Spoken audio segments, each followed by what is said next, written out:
The word is taking a form among us. We must believe.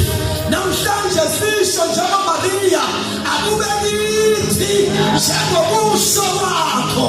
Glory to Jesus. Hallelujah. Whatever need that you may have, it goes to say kulumile.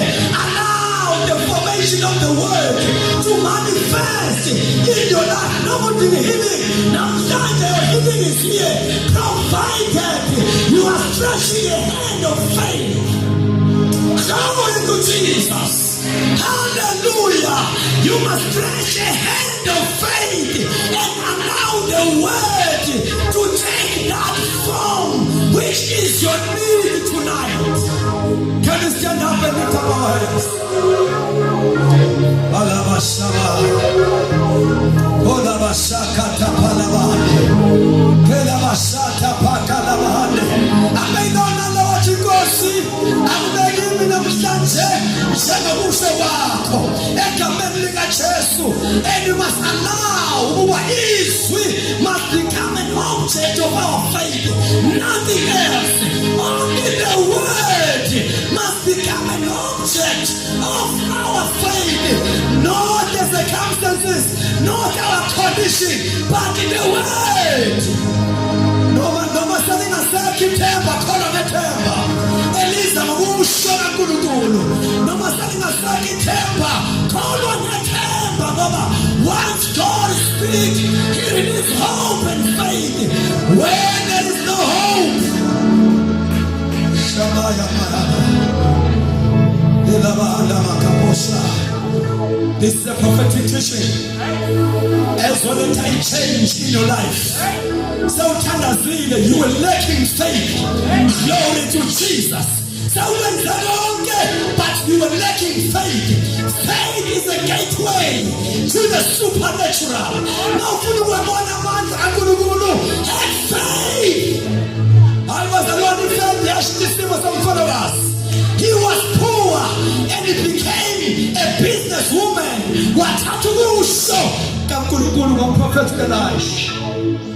Lift up those hands. How about the guy?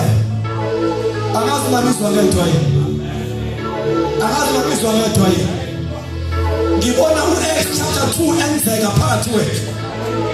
Glory to Jesus. These are one of the apostolic doctrines. We must be founded on the word of God. Glory to Jesus. And faith is one of the foundational doctrines of Christ. If you lack faith, you don't have the foundation. Lift up those hands. Satan doesn't much. Satan doesn't much. Ngibona kubaleka izifo masibamba lento. Ngibona kuchitheke poverty masibamba lento. Ngibona abantu be experience ama breakthroughs masibamba lento. Don't be limited. Ngezinto sibona ngamehlo. Go beyond what you see. Have faith in God. Hallelujah. Abasonge sonke laba bathangwele. Bathandekile sonke. Ayesonke tonight. Ngiyabuza uNkulunkulu asemvusa nalabo abadiscouraged. Namhlanje inkosi iyabavusa. Go back to faith. Go back to faith. Ayesonke simdumise. Ayekho ngonyama. Yamngeni kaJuda. Bayekho ngikuye. Bayekho Alpha. Bayekho Omega. Bakhuluma kahle tonight. Bakhuluma kahle tonight. Bakhuluma kahle tonight. Bakhuluma kahle tonight. Oh Baba siyabonga. Ubusilisele emhlabeni. Yesifundisa siphile. Siyabonga moya wengcwele ukusibizela entabeni. Intaba yamandla, amandla ezwi lakho Baba wethu anamandla ashintsha yonke into. Thixo wethu olungileyo, siyabonga Baba, sizawuphuma kule ndawo singabanye abantu. Siyabonga moya wengcwele. Oh Baba, thank you for loving us. Thank you, Holy Spirit, for showing your love.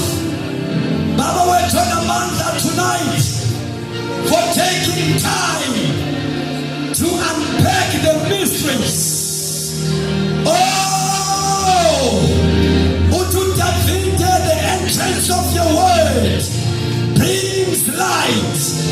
When your word is unfolded, Baba wethu anamandla, it brings light. Baba wethu anamandla onke, siyabonga namhlanje to unpack the mysteries of the kingdom. Baba wethu anamandla, kuliqiniso Nkosi kuyabonakala ngey'nsuku zokugcina. You are on a serious business ngebandla. You are taking us back to the word.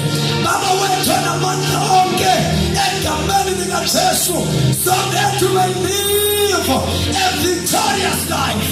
Siyabonga Nkosi ukusinikeza inqobo eqobisa ukhona kwethu. Baba siyabonga,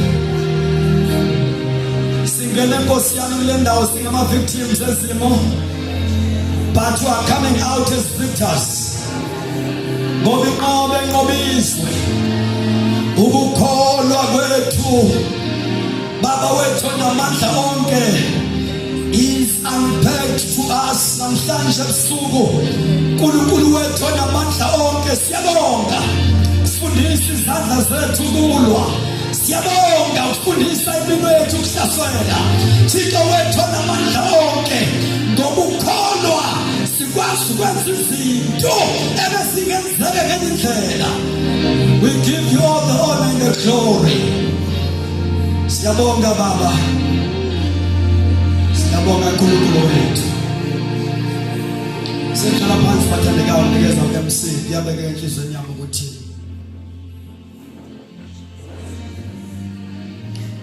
thank you my brother. Ngiyabeke enhlizweni yami ukuthi umprofeti esafundisa la ngaphambili, that I must emphasize this. This is what the church needs these days. Bathandekayo, sambe kakhulu sivuthelwa. Ingakho sivuta sinavuthiwe.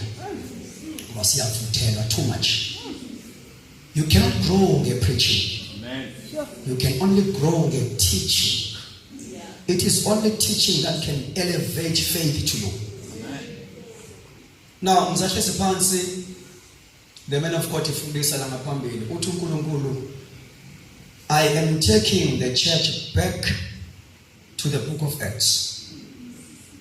Our apostles gave themselves time to teach. Bafundisa uPaul the whole night waze kwindoda ihleze windini. Ngoba kwangadlalwa ngabo njengabethu lesikhathi abagciniswa one way. Now the uthi uNkulunkulu ngisemhlala phansi, we must take this very serious. And as from now on, abantu abala must develop that appetite for the teaching, especially the sound doctrine like this. I believe they devoted themselves. You need to devote yourself to the apostles' doctrine. And this subject of faith, Batanigayo, is one of the elementary teachings about Christ. Zifundiso zoqala ngoKristu. Simanga ukuthi siselapho asekafika kuphelele, because we cannot leave this elemental teaching up until we are grounded to it. That is why our faith is easily shaken, because we are not yet grounded. As from now on, treat your local assembly as a training center. View it, have a new attitude. Local assembly you are there to learn, not to play church. Kumele usebenzele ukukhonza. Ngamahlale ekhaya ngakusebenzeli. So bathandekayo, let us go back. And simbonga uNkulunkulu ukuthi asinikeze the prophet kule conference to give us a genuine stuff. Okay.